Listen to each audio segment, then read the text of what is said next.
foresters that worked in the king's forests of Austria for about 400 years. So he had this long legacy of being his family was very close to nature.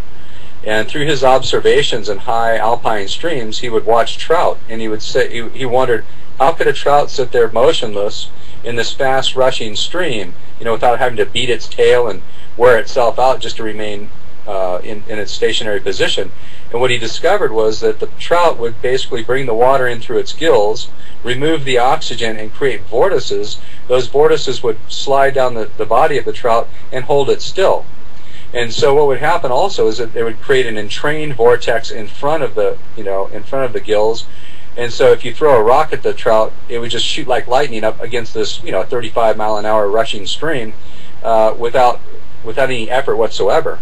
So from that, he was able to deduce a lot of ideas related to implosion.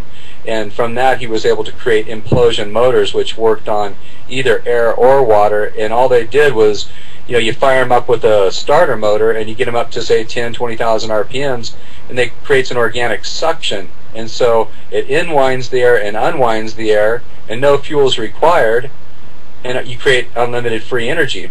And another aspect of it was something that our scientists have never even heard of, is called atomic transformation.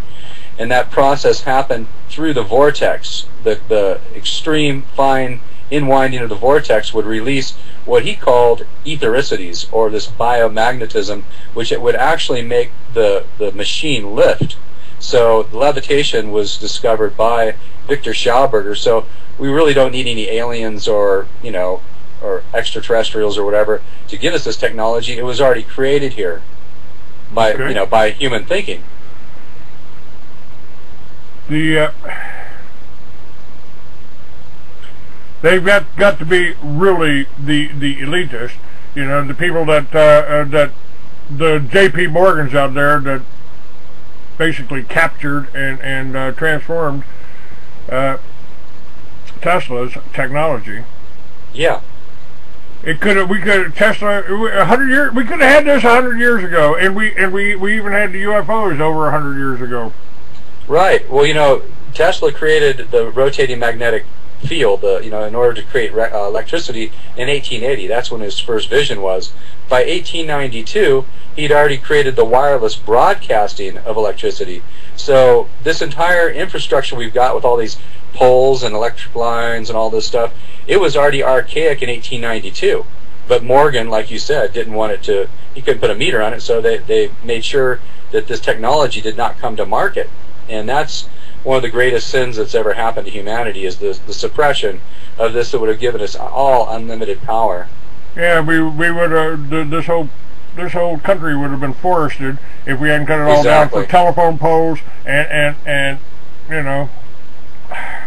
all the EMF and don't forget the paper. Don't forget the paper. Lines.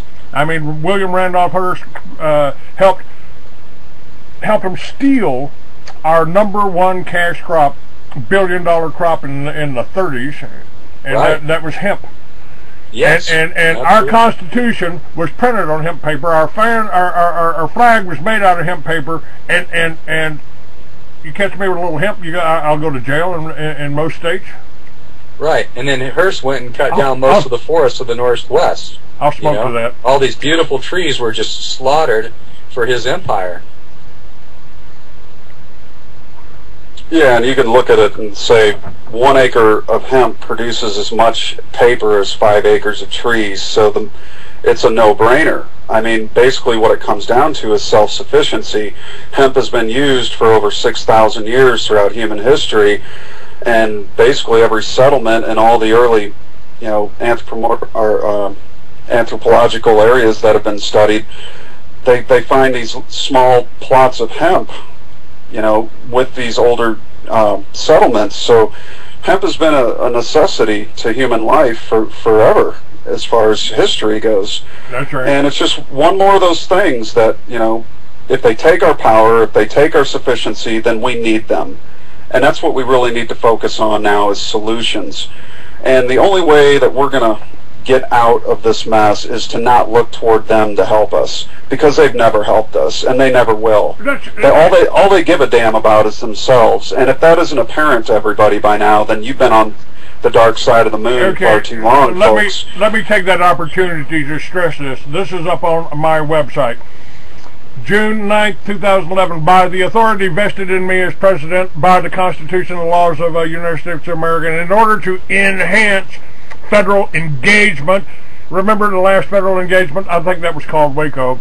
The enhanced federal engagement with rural communities is hereby ordered as follows. Section 1 policy. 16% of American population lives in rural counties. That's down from 40% like it was before the Depression. That's why we survived the Depression, folks. And Obama says strong, sustainable rural communities are essential to winning the future and ensuring American competitiveness in the years ahead. These communities supply our food, fiber, and energy, safeguard our natural resources, and are essential in the development of science and innovation. I agree with President Obama to that point. But then it changes. Though rural communities face numerous challenges, they also present enormous economic potential. The federal government has an important role to play in order to expand access to the capital necessary for economic growth, promote innovation, improve access to health care and education, and expand outdoor recreational activities on public lands, and to enhance the federal government's efforts to address the needs of rural America. This order establishes a council to better coordinate federal programs and maximize the impact of federal investment. Agenda 21, folks, UN, fusion centers, federal control of that. What they're talking about doing is setting up the family farm as a government controlled enterprise, like 501c3 churches. You can, as long as you do what we say, as long as you don't talk about politics, as long as you don't talk about the environment, as long as you promote the party line, you'll be okay. If not, you know, we'll shut you down. And now we've got a super Congress, 10 people that are going to be overseeing these kind of agencies, and you know, that's the same thing with Fusion Center. Fusion Center is to install federal control into local police departments. That's what that's all about. These are all a violation of the Constitution. I would, you know, remind people these people are violating our Constitution. Yeah, and if you cater to that authority and you serve this absurdity, then you're also in violation. And even more than that, you're violating the spirit of this universe, which the spirit is brotherhood and sisterhood. Everything that we're doing in this world, the greatest desire of all humans on this planet is to live in peace and brotherhood and sisterhood. And of course we're never going to get it as long as we keep getting duped, you know, by the powers that were. And this is no power. External authority is no power. Power is internal. And until people begin to realize this and quit obeying this absurd authority, I mean, authoritarian, look it up in the dictionary. It means, you know, basically doing everything you're told and that you're scared to be yourself because you don't know how to be. Well, you know, the Indians, the red men, the indigenous folks around this planet, ask them about authority. You know, look what happened to them for not obeying. You know, when the Spanish conquistadors came and conquered South America and parts of Mexico, they're basically like, this is the land, this land now belongs to the King and Queen of England. Anyone who disagrees with that is going to have their heads chopped off. So I mean, this pattern of going around taking everything from everybody has resulted in the imbalance that we're seeing now, and it always does. It always falls the same way, Clay. I mean, people, a small percentage of the people get it all, and then the great majority of people who don't have it all attack those who do. In one of my films, No Such Thing as a New World Order, I try to point out to people that the money changers Jesus ran out of the temple are still with us. They just changed the name of the temple. They call it the Federal Reserve and the Bank of England now. Absolutely, right. And which is also unconstitutional. That's right.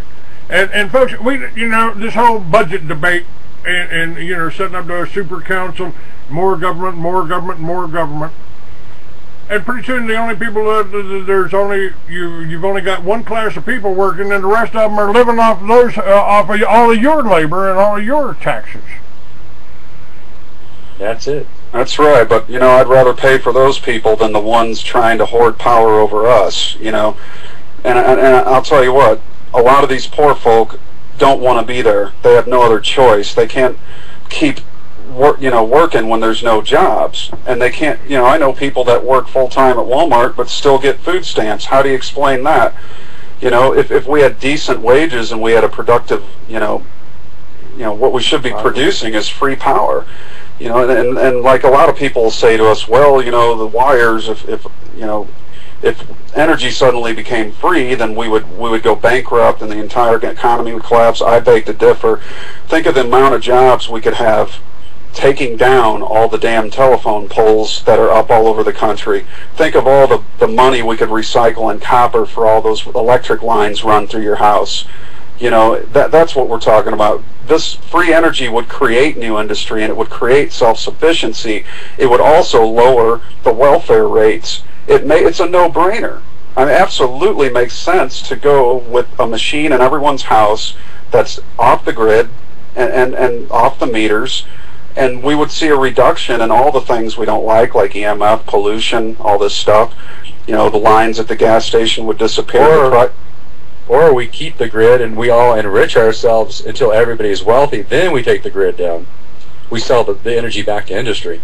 There you go. I think that's crucial. Yeah, nothing in my plans considers tearing anything down. I mean, this is our country. We are supposed to be the government of the people, by the people, and for the people, not by the banksters, for the banksters, and for their benefit.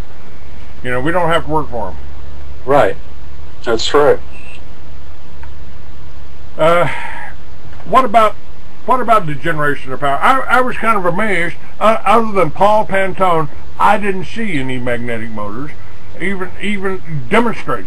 The inert gas motor was extremely interesting. Did you check that out? I did see that, and I have his number, but that was pretty interesting.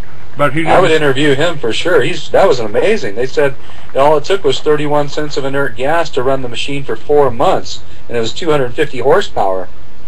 That's right. Yeah. Very interesting. Yeah, I'd like one of those in my rig. The technology is there. I mean, if people just could really understand that, if the government if all of these research centers, the cancer institutes, this is money-making operation. They don't want you to get well, and they certainly don't want you, getting 50 miles to the gallon, because that cuts their profits in half and their taxes in half.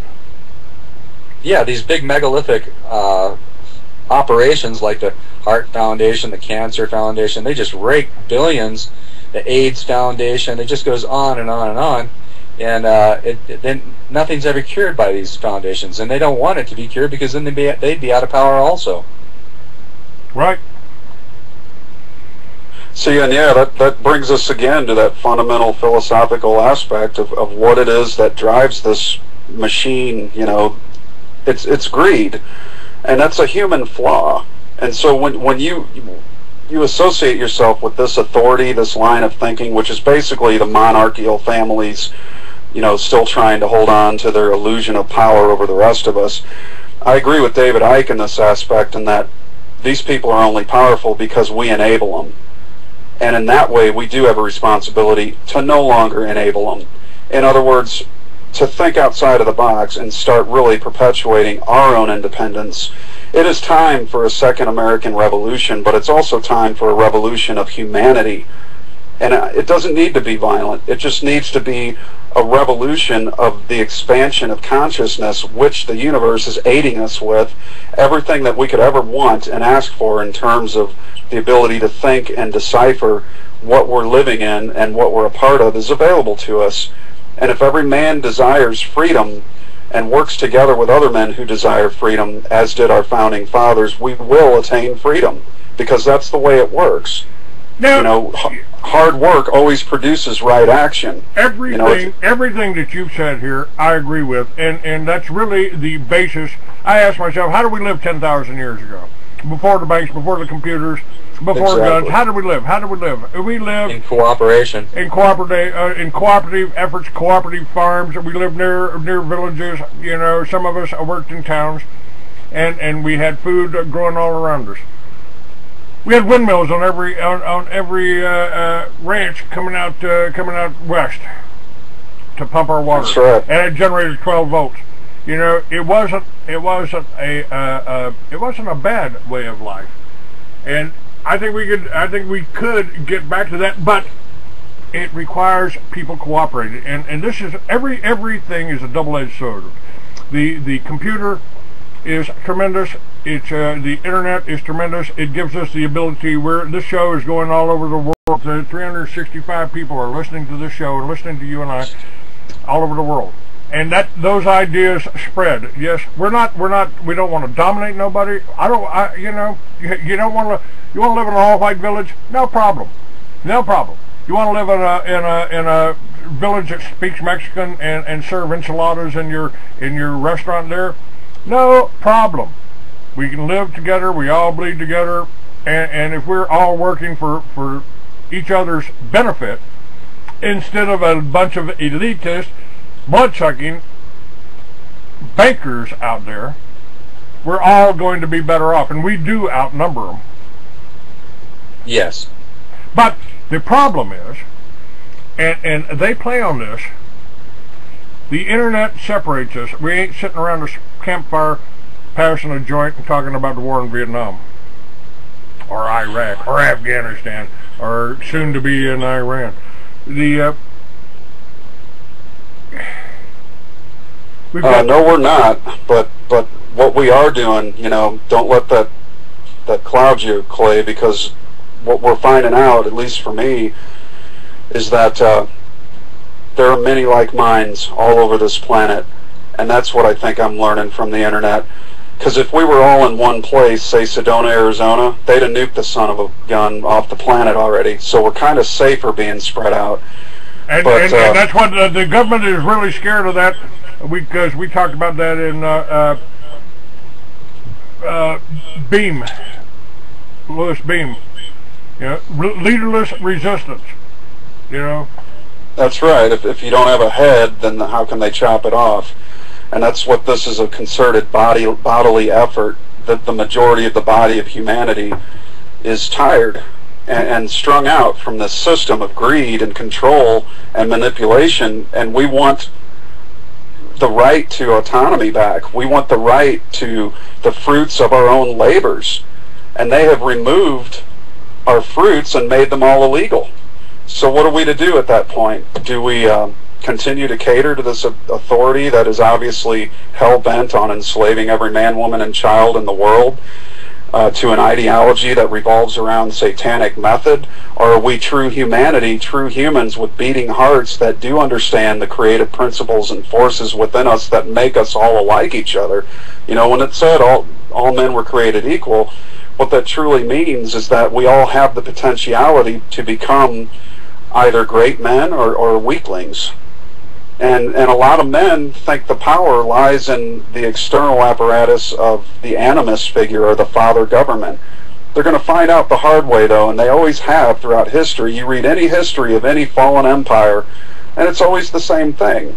The elite go by way of fire and damnation because the poor rise up and burn the cities down and plunge civilization into a dark age.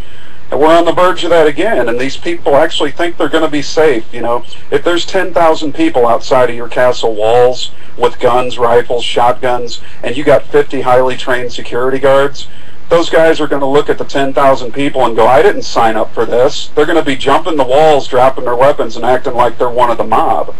And unfortunately, if that's the only way these elitists have to learn is by being attacked by the mobs, then they're just perpetuating the same lesson over and over again. But you can't look to these people to solve anything because they don't know how to learn, because they're doing it again. They're doing the same damn thing they've always done. They're being greedy, they're hoarding, they're trying to control the rest of us, and nature doesn't give a damn about man's actions because she controls the rights to the reaction. She always has, and she always will. And man will never, ever overcome natural law and the power of this universe, and thinking he can take it over is demented ludicrousy. it's so far out there to a universalist, they can't. It just does not make any sense at all, and it never will succeed because it never has. The proof's in the pudding. Read about the fall of any civilization, and you'll see that these people are doing the exact same thing that caused it to fall before. So maybe they'll learn from this one. Maybe they won't. The oldest maxim in warfare is divide and conquer, and that's actually what our media has been doing to us, and the government has been doing to us, trying to put us in little groups, trying to create racism, you know, trying to do this, and you know, trying to get us to go to war with the Muslims. I mean, they predicted that 150 years ago. Sure, Albert Pike in the Three World Wars manifesto. How do we overcome that? I mean, that's the only way I could figure out to overcome that, and this is the reason I started the Free American magazine and the radio show, was because of the way the press covered Waco. They tried to make you think it was okay for to kill 17 little children to save them from a child molester who'd never been convicted or charged or tried for anything. Yeah, that's utter absurdity. I mean, the justifications of what they do are as irrelevant as the reasons they do it. I mean, as the actions themselves. Republicans, Democrats, conservatives, liberals. What? This is all to divide and conquer. I'm a Catholic. I'm a Baptist. I don't dance. You know what? This is. How do we overcome that and make people understand? Hey, we're just humans. We're you know. Whether it's Christians, whether you're Muslims, whether you're Jew, the Constitution takes care of you in this country. You can stick your nose in the sand if you want to. Right, and that's why I keep bringing up the red man, because our Constitution is based on the Iroquois law, and we had to borrow it from them because we didn't have the knowledge and foresight and intuition to know it for ourselves. So, you know, the Great Spirit moves in all men. None of us would be breathing. And when we find the connection to all that is, then we realize that all things stem from this source.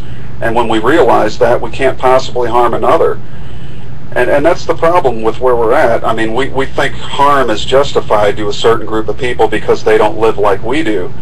But in fact, what we're doing with every person we kill over there, you know, we're perpetuating the cycle. And what it's going to take is an understanding of how we're all connected to each other. And I think that's, for a moment, what our founding fathers had that slight realization, maybe because they were smoking hemp when they wrote that document. You know, maybe that was the reason, but whatever it was, they had a deeper connection to spirit than many of the people today who run around in this world are spiritless. You know, and that's what these elitists do. They deny the spirit, which allows them to be these kinds of people that don't give a damn that they drive past a homeless person down the street from their house, as if that doesn't affect them at all. But ultimately, we are all connected, and they will learn the hard way again, as they have learned 21 civilizations prior to this. You know, somebody's going to be playing their fiddle when the United States is burning, but they're not going to be safe either. I mean, that's the problem here. We could have spent the last 100 years and all these trillions upon trillions of dollars spent on this war and man-killing man apparatuses to promoting world brotherhood and sisterhood and developing character among men. You know, that's why things like the Boy Scouts were started and the Better Business Bureau by the poets of the Twilight Club, of which Walter Russell was one. He was president of that arts and sciences community for 7 years. And they worked to promote the uplift of human character. And it's always the poets, artists, philosophers, painters, sculptors, musicians who see and act to do something about the troubles in the world. That's right. The average man doesn't give a damn, because he's got his six-pack and his sports team. He really doesn't care what he leaves his children, as long as his pool is still, swimmable in July. But what it comes down to is every man has to realize that, the hurt of one man is the hurt of all, and until we understand philosophically, not just from a stance of independence and keeping freedom, but philosophically that we have to be responsible for ourselves and grow as much as we can individually to become universalists as opposed to individuals. We need to man up and do the right thing here. And this problem of elitism it doesn't just face us here in America, it faces every human on the planet. I mean, you look at the UN emblem, and it's an iron fence around the earth, basically, an iron bar cage wrapped around the earth. You know, that's no world I want to live in. You know, where the decision of one man affects everybody. I might just tell you, thank you for giving me the commercial for my next book. That's the Lucifer Legacy, and it's a fiction, but in my fiction, Lucifer was actually the good guy, and the God figure that looked like a man posing as God, you know, the Charlton Heston type, was not your friend. He wanted to enslave you. And the novel I started writing 40 years ago was about a world where somebody had come back and legalized hemp, abolished all laws against victimless crimes, wiped out the whole bankster control, and half the world thinks he's the Messiah, half the world thinks he's the Antichrist, and they're both right. And folks, let me tell you, guys, I want to thank you for being with me. I've got to do just a quick commercial and tell people about my book, Mystery Babylon. I also have a fiction series that's probably more believable than my non-fiction. We sold out of it at the expo. I hope everybody really enjoys it and tells their friends about it, because this has got the whole history of the banksters, the whole history of the Rothschild, the whole unveiling, you might say, of the New World Order. And it's the CIA and the Mossad and MI6 that are dealing the drugs, bringing the drugs in this country so they can sell it to your kids, so they can put your kids in a prison camp. And that's what my next novel is about. Guys, thank you so much for being with me. Thank you, Clay. And I hope people will check out our work on Walter Russell. You can visit thesecretoflight.com and feandft.com. You tell everybody about this show. This show right now up on the website has the links to both of your sites. Thank you so much. Thank you. Good talking to you, Clayton. God bless. Great seeing you guys. Great knowing you, and we'll have you back on soon. Sounds good. Thank you. Call recording has been completed.